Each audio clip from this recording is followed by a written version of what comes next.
If you watched vlog number 5 and were incredulous that 5 core Judeo-Christian worldview principles and 12 reforms used within a 4-stage evangelism strategy can be used to grow the Western Church while at the same time bringing down the two giants, those major forces attacking Western civilization, hang in there, help is on its way. Hello, I'm Michael Saxon, your policy Christian, the lone voice in the conservative come Christian camp who has a concrete strategy for resurrecting both Western civilization and the Western Church using 5 core Christian worldview principles, the 5 core principles, and 12 revolutionary, if you like, reforms within a strategy I call the NGCES, Next Generation Church Evangelism Strategy. I will be describing all sorts of major policy shifts as a part of a love your neighbour strategy to both provide prophetic leadership to our society while making evangelism and church building vastly more ubiquitous. Watch my previous introductory videos to understand how the NGCES works. Now today we're going to go into 3 core doctrines. 3 core doctrines. Doctrines of evil, works and rewards, which are intimately connected to the Next Generation Church evangelism strategy. Let's be clear about one thing. The church outside the bounds of its community exists for 2 purposes. The Great Commission and the Great Command, or what I call the 2 Great Commands. Its efforts with regard to both over the last 40 years, what I call our wilderness years, has been poor. Right now, many are rejoicing the large numbers of young men are coming into certain denominations within the church of late. But know this, the reasons they are there has little or nothing to do with the church itself and everything to do with other factors concerned with God's sovereign will. The fact that he's always building his church, irrespective of what his people are doing. This video delves into the core commands and doctrines upon which the Next Generation Church evangelism strategy revolves around. And I'll be putting up an overhead now, or a description in a diagrammatic form that I suggest you pause and have a close look at, because I'm not going to go into it straight here. But the core, the 2 great commands and the core doctrines I'm going to refer to today, they are nested in the Bible's core Christian worldview principles and the precepts or rules of guidance for conduct for Christians. And those are shown on this overhead I put up around in the outer circle. And they help the way we as Christians should shape our response to God's commands and his core doctrines. The church has been in a wilderness of its own making, as I've said, for the last 40 years because it neglected the fact that God expects his people to worship him principally by acting. You could go to Isaiah 58 verses 6 to 9 for an example of that. It's not majoring on singing songs and sitting under someone's teaching on a Sunday morning. I'll take you to one verse in particular in Isaiah 59. It was one of the most influential chapters that helped me shape the NGCES. In Isaiah 59:15b and 16, it says this, "Then the Lord saw it, and it displeased him, that there was no justice. He saw there was no man, there was no one, and wondered that there was no intercessor. Therefore, his own arm brought salvation for him, and his own righteousness, it sustained him." The whole of chapter 59 turns on these 2 verses. After cataloguing the things God hates, he sees that no one is standing up against those evils on his behalf. He is disgusted, appalled, displeased, and declares he will act sovereignly in the absence of his people acting, to bring in justice, salvation, and righteousness himself. He will stand against evil and ferment righteousness. That is why we are seeing young men coming into the church. God is always building it, but he expects and commands his people to be active in his cause as well. The church has largely forgotten what this means because the two great commands and doctrines of evil, works and rewards, in that order, have been forgotten, as is the case with evil, or been radically reduced in God's intended scope, such as the case with the two great commands, works and rewards. That's why the NGC majors on three things. The first is its connection with the doctrine of evil. The second is its close adherence to the two great commands. And its third, the obedience to the doctrine of works and rewards. In this video, we will cover the doctrine of evil, rewards and works. The two great commands will be discussed in another video if they haven't already. Evil. We'll start with the central tenets of the doctrine of evil.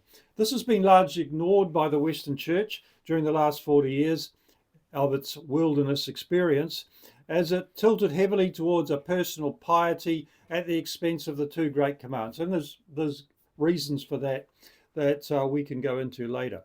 Broadly speaking, Isaiah 5, Isaiah 58, Isaiah 59, Proverbs 6, 16 to 19, and Ezekiel 18 lay the foundations and understanding God's abhorrence of evil, while a range of more specific scriptures give it sharper focus. And we can go there to Proverbs 8:13, Proverbs 25 verses 5 and 26, Psalm 97:10, 1 Corinthians 13, 5b to 6, Romans 12, 1 to 3 and verse 21, and Psalms 146 and 149. I'll put these verses up on the screen here for you to freeze and look at if you wish to. So these verses, not an exhaustive list, tell us what we are commanded to do about evil. Number one, hate evil as an expression of our fear or reverential awe and love for God. That's Proverbs 8:13. Confront and expose evil. If you back down you'll back down before it as a Christian. God treats you like he would a polluted spring or a muddied well. Proverbs 25:26. Take our opposition to evil into the halls of power. Proverbs 25:5. Actively oppose evil at every level. Psalm 149 verses 6 to 9. Understand how God seeks to oppose or ameliorate evil. Psalm 146 and Isaiah 58. Mature as Christians by being able to discern good and evil. How else are we expected to fight it unless we understand it? Hebrews 5:12 to 14. Stand apart from the ways of this world. Psalms 1 to 2. Stand apart from the ways of this world by being conformed to God's commands. Romans 12, 1 to 3. And it does not assume, by the way, that voting for those who scorn God and promote evil in elections is a Christian duty.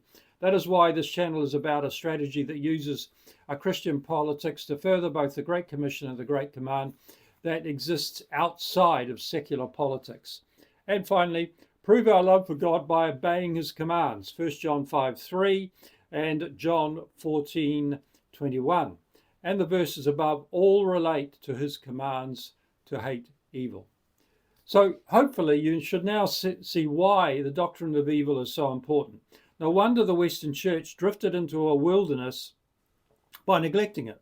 Just as we cannot progress in Christ without recognizing and repenting of sin in our own lives, we cannot expect to recognize the importance of the two great commands, using them to keep Western society on a firm Christian cultural and spiritual foundation, without a church dedicated to evangelism by confronting the two giants manufacturing all the evil around us. And the reference to the two giants is covered in previous videos. We're also supposed to be the watchman on the wall, Ezekiel 3 and 33. But that's for another vlog, where we look at what the Bible says about the two great commands. Videos from there will get right into the NGCS's Christian policy possibilities, using Christian politics for evangelism, and as a secondary goal, providing prophetic leadership for rebuilding a Western Judeo-Christian civilization, culturally at least. I will do that initially using a series of What Would Jesus Do videos, so watch for those. Right, that takes us to the doctrine of works. Once again, this doctrine has been turned into a vague evangelical belief in doing some good in the world, losing in the process the core idea that each of us has a responsibility to live up to the works God has for us to do, both as individuals and collectively as a church, to fulfill the two great commands. And we see that in the Ephesians 2, 8 to 10, and James 2, 18 to 24. I won't read them here, but the verses will be put up on the screen. The doctrine of works and rewards go hand in hand with the NGC connects the doctrine of works to the times in which we live. Works must be contingent or relevant to the circumstances around us, otherwise they have little effect and be of no use. Works without the right context will be ineffective in building Christ's kingdom, as we have seen over the last 40 years. Rewards, the final doctrine we'll go into here. The right works is intimately associated with the Lord's rewards. Uppermost in any church elder's mind should be whether or not he is confident every member in his church is likely to hear, "Well done, good and faithful servant," which comes out in the parable of the minas and talents. And that's when they stand before Jesus. The parable of the talents in Matthew 25, 14, 30 makes it crystal clear that Jesus expects every one of his followers to help build his kingdom in the hearts and souls of men by maximizing their talents or abilities to do the work he's called us to do. The elder's job must be to make that possible. 1 Corinthians 3, 10 to 15 sets out the conditions under which each of us will enter Jesus' presence and into paradise. We will do so as precious stones and gold, or as stubble burnt up with nothing left. The latter will enter heaven with no recognition beyond their salvation, while those who added to the talents God gave them in this life will add crowns, honors, and other blessings to their salvation. Some will also be excluded because God never knew them. A church elder worthy of his salt should be intent on making sure each person is properly born again and is adding to his or her talents for the sake and glory of Christ and his kingdom. Accountability ranks high on God's list of priorities. As we are told in Ecclesiastes 12:14, he brings everything we do under judgment. In Ezekiel 33:8 it says, "When I say to the wicked, O wicked man, you shall surely die, and you do not speak to warn the wicked man from his ways, that wicked man shall die in his iniquity, and his blood will be required at your hand." There lies Christian accountability. There are no rewards here. Ezekiel is told to warn the people. Christians are not doing that today, despite all the harm being done to our neighbor, our society, and our civilization by those two forces or giants covered in my other videos. It is clear here, we have to be doing the right things. The works God expects of us according to the times we're in, and those times are dominated by the evils being perpetuated by the two giants, with Satan hard at work to enable both of them. When Western civilization renounces its Christian foundations and moves back into pagan-style practices and beliefs, it is clear the church has been failing in its mission, best performed through the two great commands. I'll finish with this from Ephesians 6:10 to 12. We are equipped by God to frustrate Satan's schemes, but we can only do that when we put Psalm 149 and Psalm 58 into practice by confronting evil within the right works through the two great commands, and we will reap the rewards Jesus has for us. That is NGCS in a nutshell, and that is what Ephesians 6:10 to 12 is essentially about. Please go and study that verse. So, I'm Michael Saxon, your policy Christian, and I'll see you next time as we delve more deeply into what Jesus would do in confronting some of the major evils of our times. See you again.